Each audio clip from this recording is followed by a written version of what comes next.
प्यारे बच्चों, आज हम लर्निंग आउटकम्स आधारित लर्निंग गैप सामग्री अर्थात ब्रिज कोर्स में कक्षा 7वीं विषय हिंदी में लर्निंग आउटकम H 614 पाठ्य सामग्री के अंतर्गत पाठ 21 मेरी माँ पढ़ेंगे और इस पर आधारित अभ्यास प्रश्न देखेंगे। पाठ 21 मेरी माँ। महान से महान संकट में भी तुमने मुझे अधीर नहीं होने दिया। सदैव अपनी प्रेम भरी वाणी को सुनाते हुए मुझे सांत्वना देती रहीं। तुम्हारी दया की छाया में मैंने अपने जीवन भर में कोई कष्ट अनुभव न किया।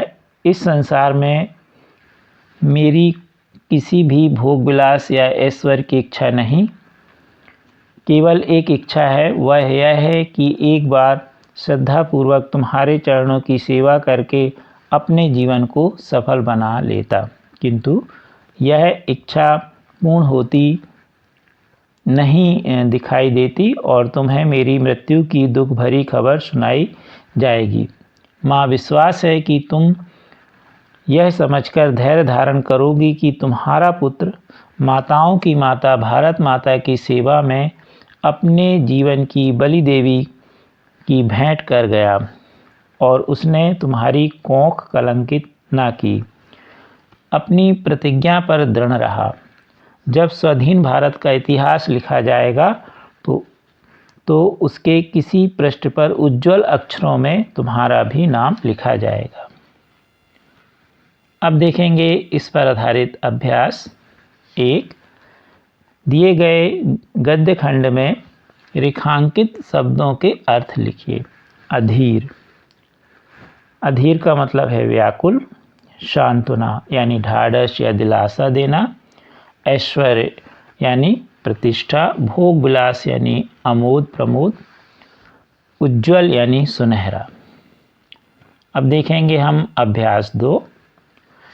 दिए गए शब्दों का वाक्य में प्रयोग कीजिए।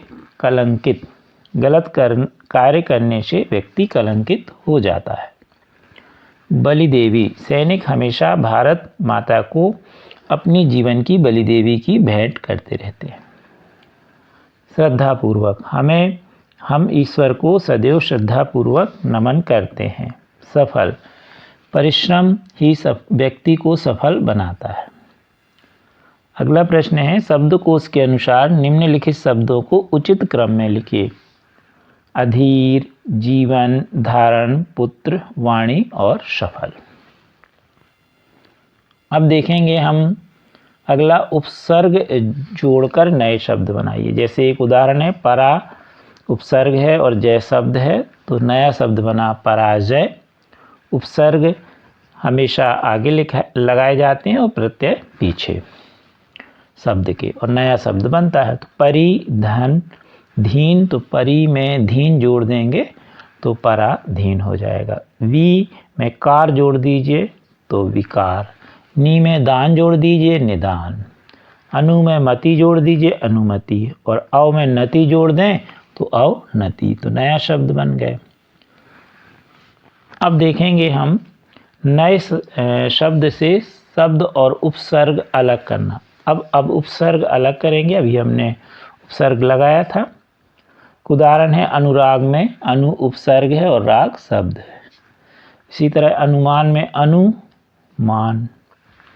उपकार में अपकार में अपकार।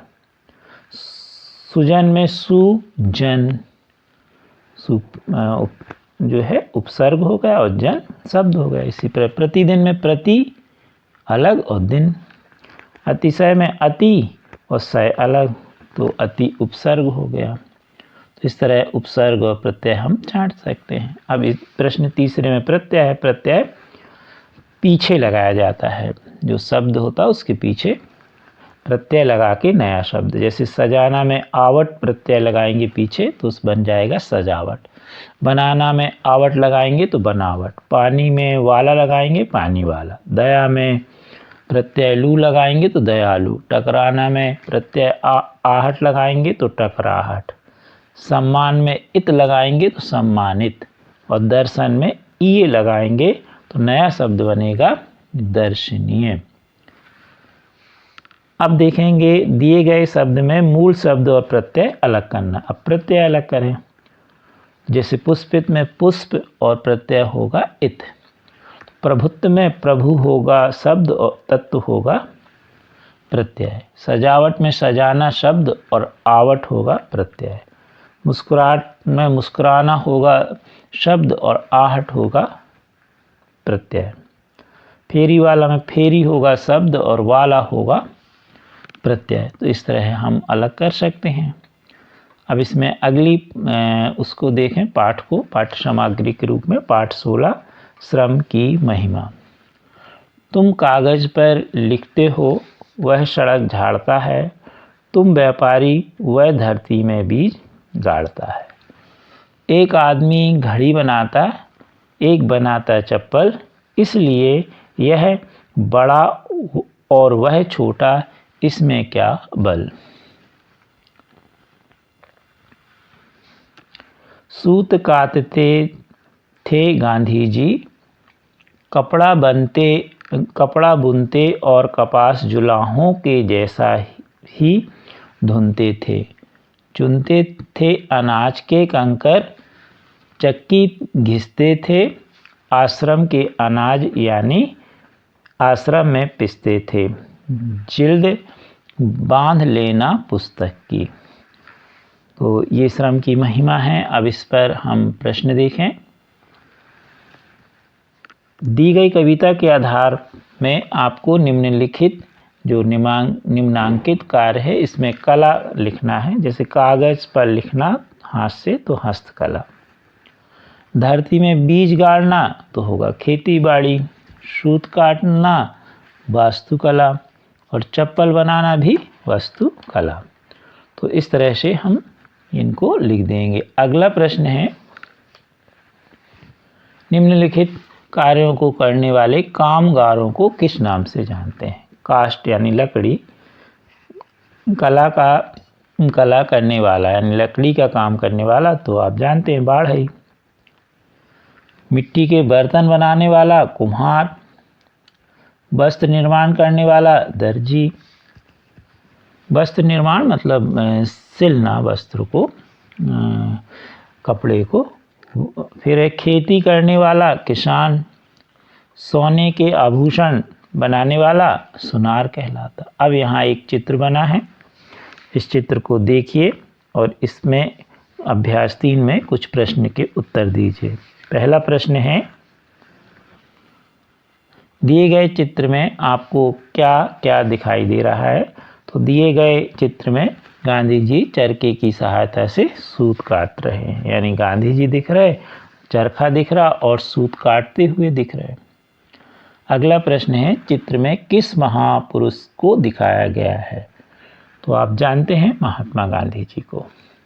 अगला प्रश्न है, दिए गए चित्र में महात्मा जी क्या कर रहे हैं। तो गांधी जी चरखे से सूत काट रहे हैं। अगला, कटे हुए सूत से क्या क्या बनाया जाता है। रस्सी, धागा, कपड़ा इत्यादि। अब अभ्यास 4 देखें। संज्ञा के स्थान पर प्रयुक्त होने वाले शब्द को सर्वनाम कहते हैं। सर्वनाम की परिभाषा है। अब कुछ सर्वनाम में आते मैं, तू, आप, वह, जो, सो, कोई, कुछ, कौन, क्या, ये सर्वनाम है। और सर्वनाम मुख्यतः 6 प्रकार के होते हैं। सारणी में आपको बताया गया है। पहला है पुरुषवाचक। इसमें पुरुषवाचक सर्वनाम में किसी व्यक्ति के नाम के बदले में उपयोग किया जाता है। जैसे मैं घर जा रहा हूँ, हम पढ़ रहे हैं।